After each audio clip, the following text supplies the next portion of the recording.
عمر فاروق رضی اللہ تعالیٰ عنہ کا مبارک زمانہ ہے. حضرت عمر نے فوج بھیجی ایران کے حکمران کے ساتھ جہاد کرنے. ایران کے بادشاہ نے 2 عیسائی جاسوس بھیجے. کہنے لگا ذرا پتہ تو کرو مسلمانوں کا راز کا طریقہ کیا ہے, میں صف بندی کراتا ہوں. وہ ساری رات صف بندی کراتا رہا. 2 جاسوس آئے مسلمانوں کی معلومات کرنے. معلومات کر کے جب واپس گئے تو حضرت عمر فاروق رضی اللہ تعالیٰ عنہ کے سپاہیوں کو دیکھا, غور سے پلٹے. تو بادشاہ کہنے لگا کیا حال دیکھ کے آئے ہو؟ کہنے لگا سارے مسلح پہ بیٹھے ہوئے ہیں, جتنے گھنٹے ہم وہاں رہے ہیں مجاہدین مسلح پہ رہے ہیں, یوں لگتا ہے جیسے ان کا دنیا داری سے کوئی تعلق. اور کہنے لگے بادشاہ کوئی ایسی طاقت ہے جس کو وہ بلا رہے تھے, کوئی ایسی قوت ہے جس کو وہ پکار رہے تھے. ہمیں بھی وہاں کھڑے ہو کے محسوس ہوتا تھا کہ ہاں کوئی ہے جو آ جائے گا ان کی مدد کے لیے, کوئی ہے جو پہنچے گا ان کی مدد کرے گا. ایران کا بادشاہ کہنے لگا مجھے سمجھ آ گئی ہے, وہ جسم کی طاقت سے ہی نہیں لڑتے, وہ کوئی غیبی طاقت ہے جس سے وہ لڑتے. بھائی وہ غیبی طاقت بھی تو ہمارے پاس ہم نے ناراض کر لی ہے نا, وہ بھی تو نہیں نا, مسجد کا رخ بھی تو کوئی نہیں. اور میں نے پچھلے جمعے بھی کہا تھا, پھر کہتا ہوں, وہن ہو گیا امت کو. نبی پاک نے فرمایا امت کو وہ کیا ہے, دنیا سے محبت ہو گئی ہے, موت سے کراہت ہو گئی, وہن ہے. صحابہ کرام کو موت سے بڑا پیار تھا, موت سے بڑی محبت کر. ہماری طرح نہیں, وہ کہتے تھے مریں گے تو منو مٹی, تو وہاں ٹھیک ہے عذاب قبر حق ہے, لیکن میں کہا کرتا ہوں سالوں کے بعد جو پردیس سے ماں کے پاس آئے, ماں اسے عذاب نہیں دیتی, اس کا ماتھا چوما کرتی ہے. اور بھائی جو رب کریم کی بارگاہ میں جائے گا تیرا کیا خیال ہے, گل سڑ جائے گا؟ مدینے والے حبیب نے فرمایا قبر المومن روضۃ من ریاض الجنہ. فرمایا میرا مومن جب قبر میں جاتا ہے تو اللہ جنت کے سارے دروازے کھول دیتا ہے, وہ تو اللہ کی رحمت میں پہنچتا ہے. کون کہتا ہے مومن مر گئے, وہ تو قید سے چھوٹے اپنے گھر گئے.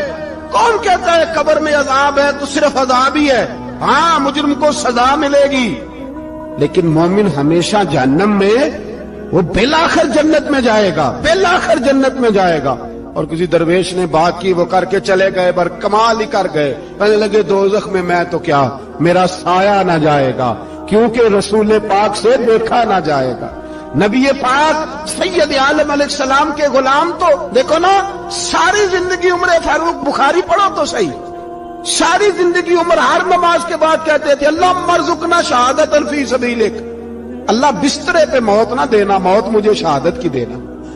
حضرت سیدنا مولا علی شیر خدا کرم اللہ تعالیٰ وجہ الکریم ساری زندگی کہتے رہے اللہ علی نے میدان میں عمر گزاری ہے, اسے شہادت کی موت عطا فرما.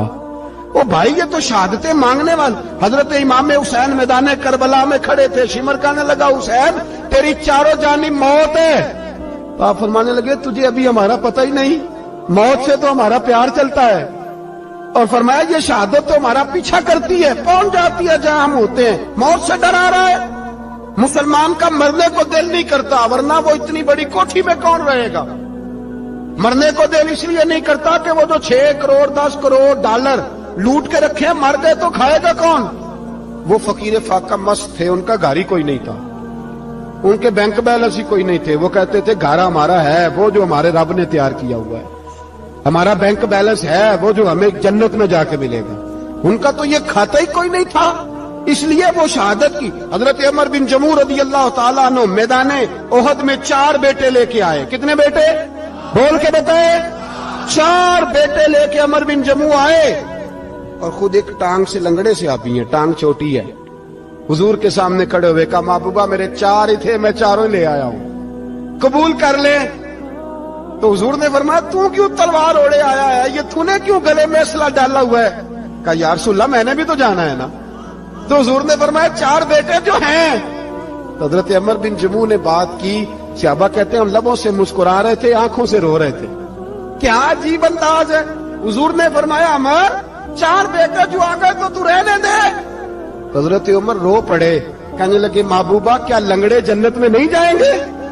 کیا حضور میں لنگڑا ہوں تو میرے لیے جنت کوئی نہیں؟ میرے حبیب پاک سید عالم صلی اللہ علیہ وسلم نے فرمایا عمر تو ضرور جنت میں جائے گا. کہا محبوبہ پھر بچے بعد میں جائیں گے, میں پہلے میدان میں جاؤں گا. ایک بی بی 4 بیٹے لے کے آئی احد میں,